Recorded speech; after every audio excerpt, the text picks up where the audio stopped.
Bismillahirrahmanirrahim. Assalamualaikum warahmatullahi wabarakatuh. Yang terhormat Ibu Hidayah Budi Kurani, Magister Pendidikan, selaku dosen pembimbing mata kuliah pemahaman peserta didik dan pengajarannya, serta teman-teman PPG Bahasa Indonesia Gelombang 2 tahun 2024 yang saya banggakan. Pada kesempatan kali ini, perkenalkan saya untuk perkenalan diri terlebih dahulu. Perkenalkan, nama saya Muhammad Aditya Wisnuwardana sebagai salah satu mahasiswa PPG Gelombang 2 tahun 2024 di Universitas Muhammadiyah Malang.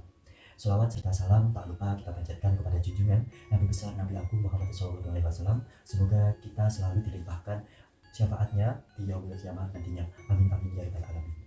Pada kesempatan kali ini saya akan mempresentasikan terkait topik pembahasan, yakni memodifikasi rencana pembelajaran sebagai upaya untuk memenuhi tugas ujian tengah semester pada mata kuliah pemahaman peserta didik dan pengajarannya. Nah, selanjutnya saya akan membahas beberapa aspek bagian yang saya modifikasi dalam modul ajar ini. Akan tetapi sebelum saya menjelaskan terkait bagian-bagian ataupun aspek yang saya modifikasi, saya akan memaparkan identitas terkait modul ajar ini sebelum saya modifikasi. Nah, modul ajar ini merupakan salah satu modul ajar yang digunakan di SMA Negeri 7 Malang, khususnya dalam topik laporan hasil observasi. Setelah saya amati dan setelah saya kulik, ternyata ada beberapa bagian yang perlu diperbaiki atau yang perlu dimodifikasi di dalam modul ajar tersebut.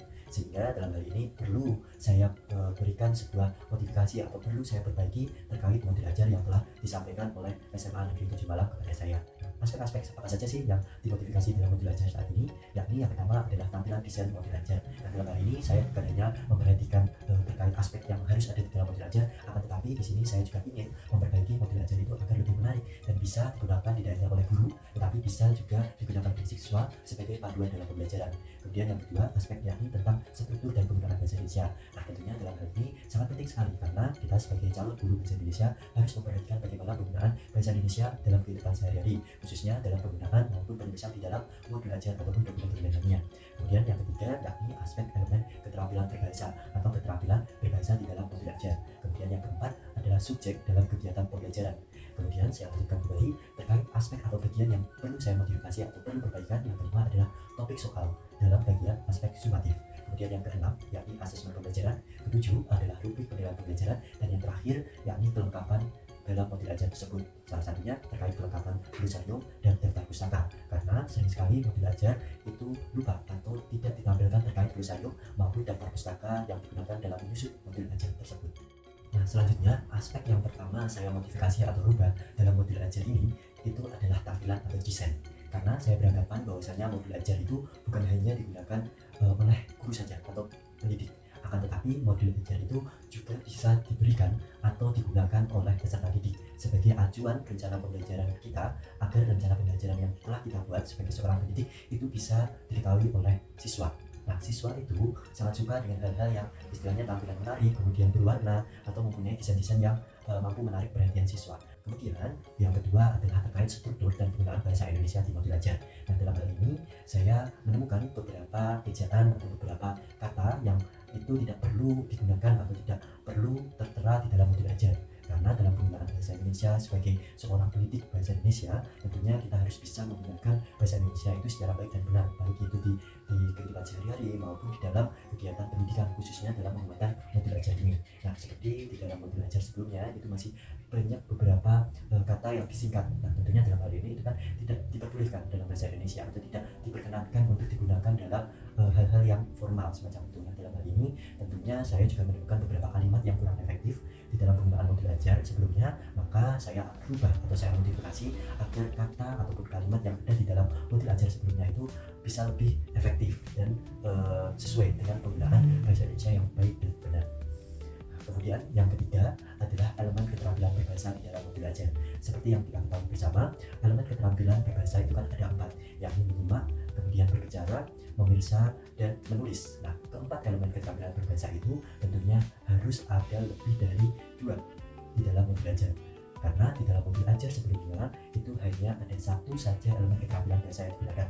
Tentunya dalam hal ini di kurikulum Merdeka ya, itu kurang sesuai karena siswa itu hanya bisa melakukan satu elemen keterampilan bahasa saja. Nah, tetapi jika bisa kita menggunakan lebih dari 2 elemen keterampilan bahasa, bisa 3, bisa 4, maka siswa itu bisa memilih elemen keterampilan berbahasa apa yang sesuai dengan karakteristik siswa tersebut. Nah, selanjutnya yakni terkait dengan subjek dalam proses pembelajaran.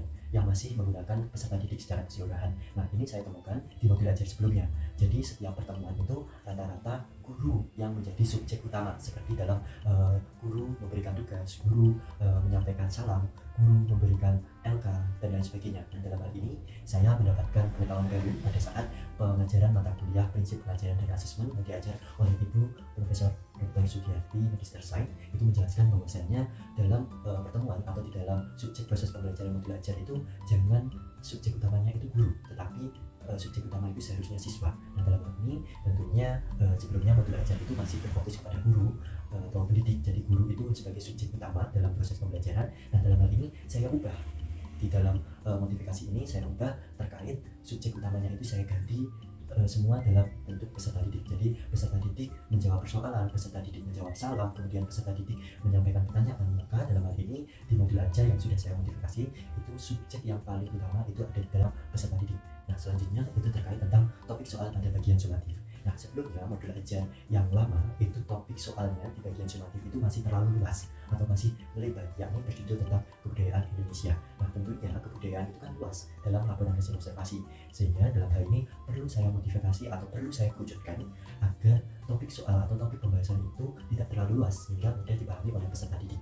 Maka dalam hal ini saya ubah di modul ajar yang sudah saya perbaiki itu dengan mengganti atau mengkerucutkan dalam laporan hasil observasi itu dengan membahas terkait hewan, yakni dalam hal ini saya ganti menjadi judulnya adalah burung gereja, karena dalam topik soal bagian sumatif itu seharusnya siswa itu diajarkan secara dasar terlebih dahulu. Nah, selanjutnya yakni penggunaan asesmen di dalam modul ajar. Nah, penggunaan asesmen di dalam modul ajar ini itu ada beberapa yang saya ubah, yakni sebelumnya modul ajar itu hanya berisi asesmen formatif dan juga asesmen sumatif. Nah, tentunya dua asesmen formatif dan sumatif ini sebenarnya sudah saling melengkapi, tetapi dalam hal ini guru juga harus mengetahui asesmen diagnostik, karena guru itu harus mengetahui setiap karakter atau keterampilan siswa.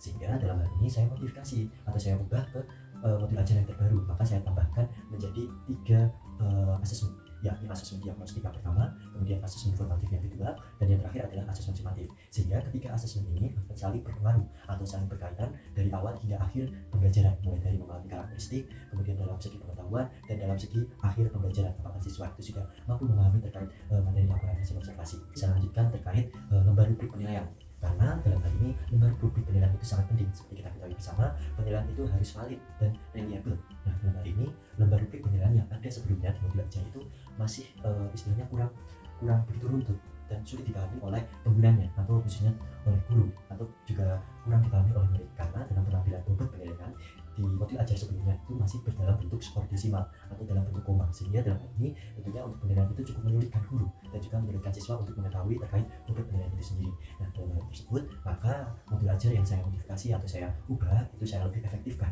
atau lebih mudahkan kembali terkait bobot penilaian atau skor yang ada di dalam penilaian modul ajar tersebut, sehingga dalam kegiatan formatif baik itu siswa maupun baik itu guru itu bisa mengetahui bobot penilaian secara mudah, efektif, dan mudah dipahami di akhir pembelajaran. Selanjutnya adalah kelengkapan modul ajar. Tentunya ini merupakan salah satu bagian utama ya. Jadi dalam kelengkapan modul ajar itu yang sering terlupakan adalah glosarium dan daftar pustaka atau rujukan. Nah, sebelumnya itu malah modul ajar itu tidak ada sama sekali glosarium dan daftar pustaka. Sehingga dalam ini saya perbaiki, di modifikasi itu saya berikan tambahan terkait glosarium dan daftar pustaka, karena glosarium dan daftar pustaka itu merupakan salah satu aspek yang utama juga di dalam pembuatan modul ajar, karena di daftar pustaka itu akan memberikan pengetahuan kepada siswa materi dari mana sih materi laporan hasil observasi ini didapatkan, kemudian dari mana materi ini bisa didapatkan oleh guru, baik itu guru maupun peserta didik. Kemudian glosarium itu juga sangat penting bagi siswa, karena glosarium di sini itu berarti mengetahui makna dari kata-kata yang mungkin sulit atau susah ditelaah atau susah dipahami oleh siswa atau guru itu sendiri. Nah, dalam hal ini tentunya untuk memodifikasi modul ajar ini saya perbaiki lagi, saya tambahkan terkait glosarium dan daftar pustaka. Nah, untuk modul ajar yang sebelumnya ini bisa Bapak Ibu atau teman-teman ketahui dengan cara men-scan atau memindai modul ajar sebelumnya sebelum saya lakukan modifikasi, dan modul ajar yang setelah saya modifikasi bisa Bapak Ibu pindai di berikut di tampilan ini. Nah, dalam hal ini tentunya nanti akan nampak beberapa perubahan yang bisa nampak di dalam modul ajar sebelumnya dan modul ajar setelah saya modifikasi. Baik, dari hal ini maka penjelasan saya terkait memodifikasi rencana pembelajaran di dalam modul ajar cukup sekian. Apabila ada kurang lebihnya dalam kegiatan memodifikasi saya juga mohon maaf. Maka dari hal ini saya cukupkan. Terima kasih. Wassalamualaikum warahmatullahi wabarakatuh.